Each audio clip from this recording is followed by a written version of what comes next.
Africa. Good morning. I'm sorry, I'm not a very good person with protocol. So permit me to just say I'll start on the existing protocol. But I also want to start by saying I want to really thank the President of the Maritime Union and the entire members of the Maritime Union for having me here, and not only that, particularly for having this very robust and very timely discussion. My presentation is going to be brief because the other speakers have really said a lot of what I was going to cover. So I'm just going to probably within the next 10 minutes or less, just look at the areas that I think are very pertinent.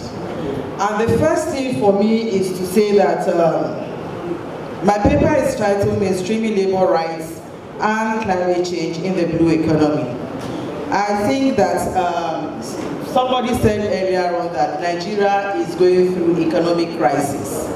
Indeed, it's not only Nigeria that is going through economic crisis.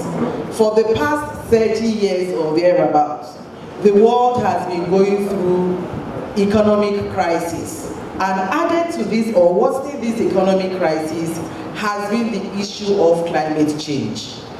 And principally, what Climate Change Act is doing is that it is also changing our thinking strategy around the economy. So the blue economy, for instance, coming upstream today is not necessarily standing in isolation of the consequences of climate change.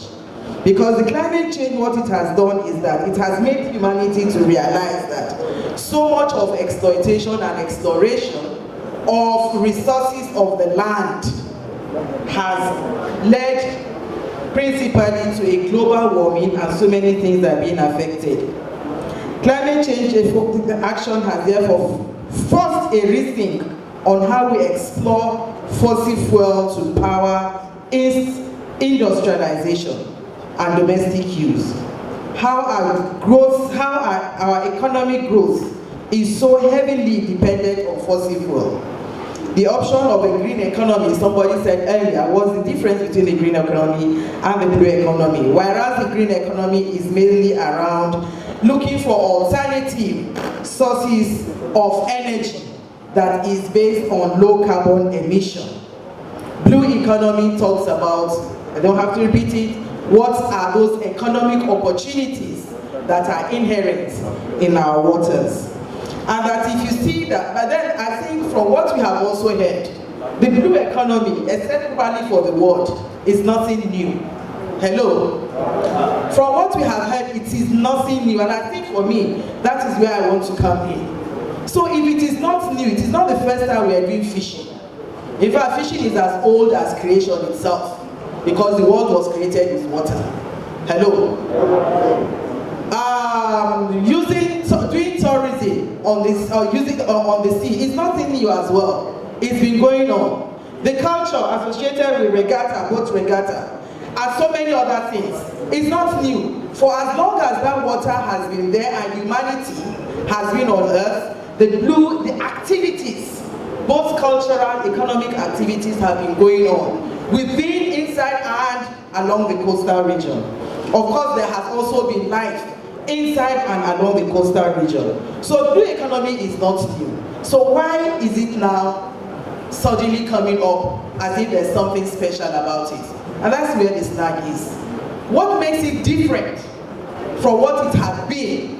Don't forget that we were told that this concept was established or came into full sometime in 2012 after the Rio Summit. And the Rio Summit was on sustainable development, which was basically also talking about issues of how do we explore the alternative in the area of green economy.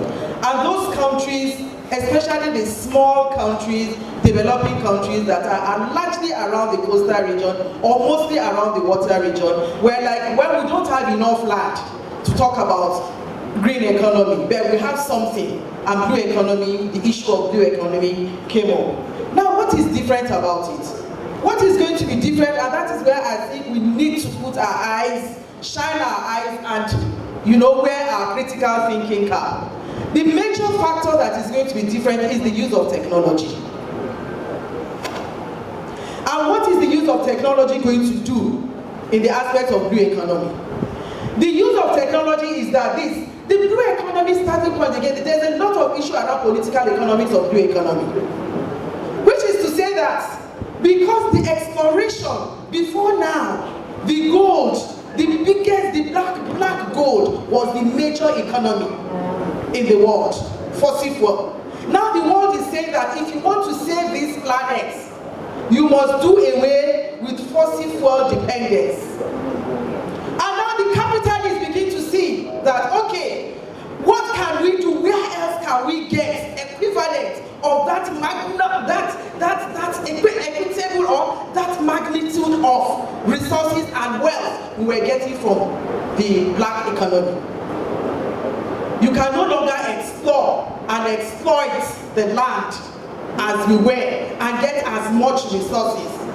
It's going to be an extra income to the economy, but it's also going to come with a lot of implications.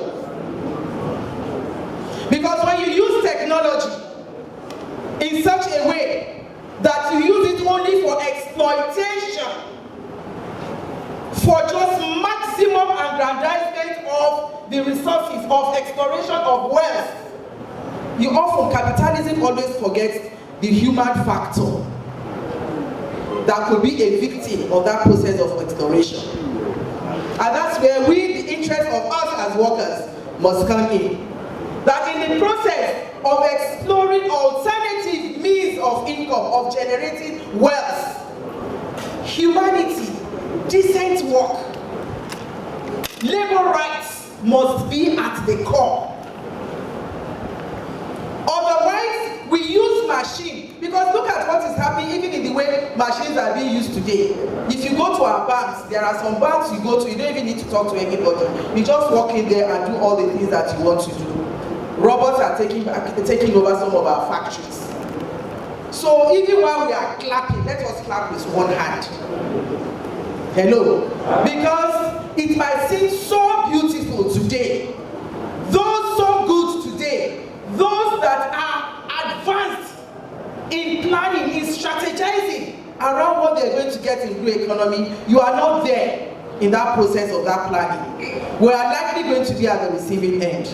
So blue economy is something that comes with pros and cons. And while we are clapping, I think we should also be very, very critical to understand what are those options, why, who is the power behind it, who is dictating it, who is profiting, who is in control. Even in Nigeria, are we in control of our waters? To what extent? You are in the industry, you know what is happening.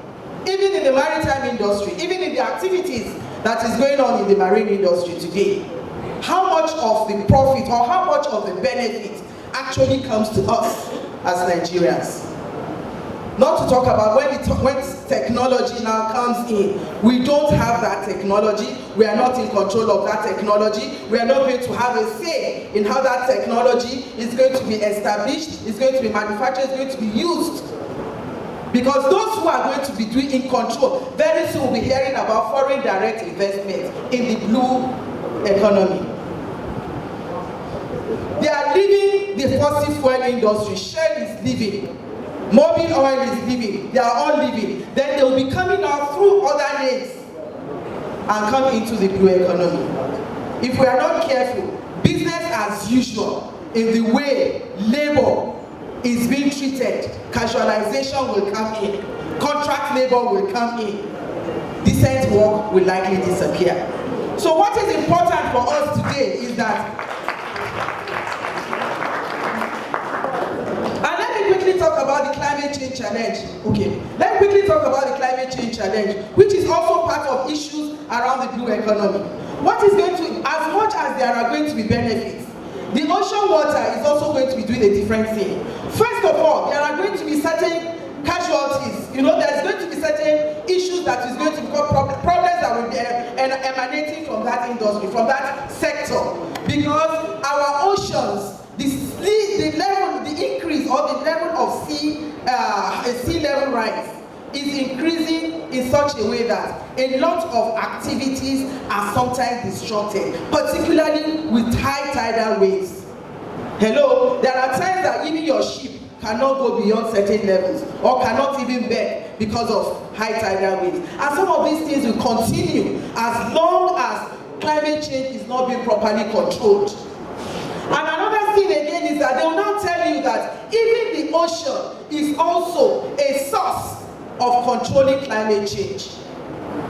For instance, they talk about carbon sink. And that's what that means is that carbon that is being emitted, you know, from industrial activities, which is leading to increasing greenhouse gas emission and then global warming, that we can capture it and sink it inside the ocean, way down. We can also come with the implication. We don't understand the implication even for those resources, especially for life under the sea. And that is why even the World Bank, in its definition of blue economy, talks about sustainability. It talks about the economy and sustainable exploration in such a way that at least you also make that marine life healthy. So it's important that we look at those aspects.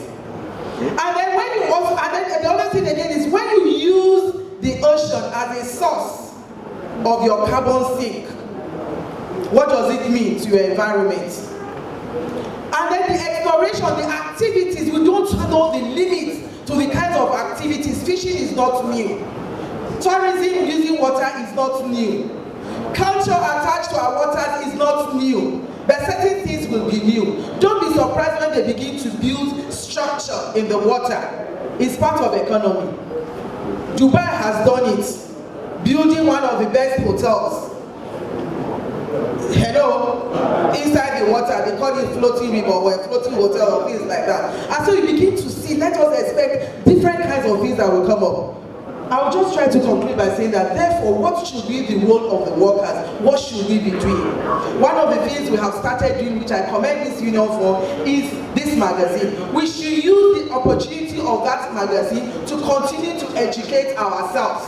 And beyond educating ourselves, we must also help ourselves to partner with institutions that we can also probably even commission them to help us do researches around the implication of some of these policies or activities that will be coming up in the name of blue economy.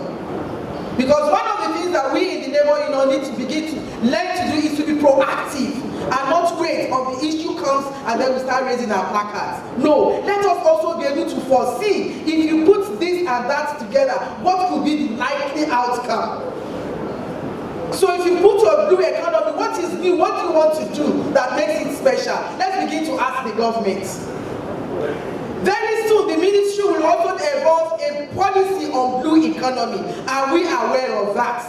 Are we also putting ourselves in that policy space to be part of the development of that blue economy policy? We must be there. And we can even take the initiative that we write to the Ministry of Blue Economy to say, well done, good initiative, there should be a policy.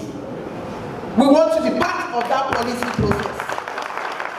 So it is at that point we now make our input, we now see the secret, what do you want to do? We want to create jobs. How many jobs will be created? What kind of jobs will be created? What will be the condition attached to those jobs that will be created? Who is going to be in control? Can we, our unions, also be partakers in those industries? Can we have shares in those industries? Can we also have our own rules?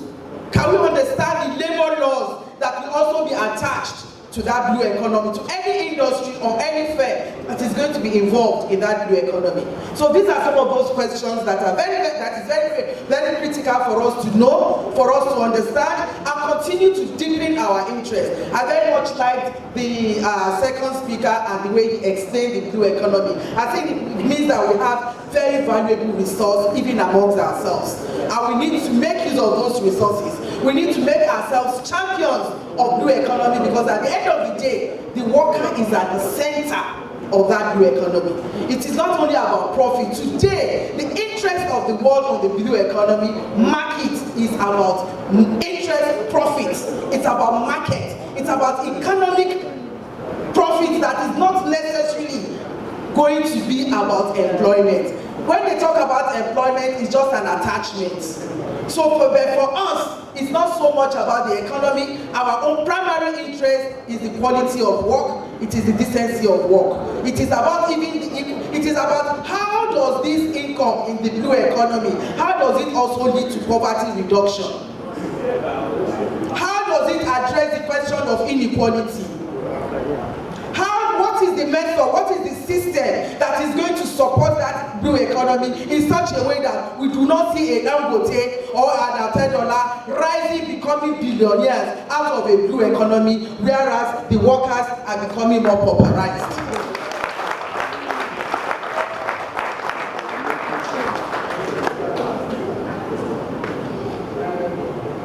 I think I'm almost in my 10 minutes, so it's a continuous conversation. It's a continuous conversation. I just thought that it's very important that for us as workers, we look at it from the working class perspective. That it's not just about the economy, it's not just about the politics. It is about how do all this impact to the world of work. And so we should not just be deceived. And for we have different sub-sectors within the marine industry that we know. I heard about the seafarers, the dock workers, and so many of them. Let us understand, pick each of these one after the other. Let us do our own in-house research. What does it mean? Then let us also look at best practices. Blue economy is has already taken effect to some extent in India, in Norway, in Netherlands, and I think some other few countries. Let us look at the examples. What is happening there? International solidarity with our workers.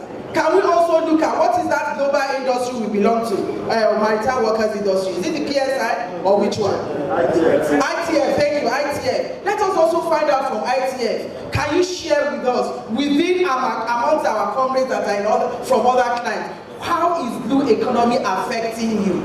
What does it mean to your sector? What lessons can we learn from there? And this information is necessary to prepare us even before we go to the policy processing table. Thank you very much.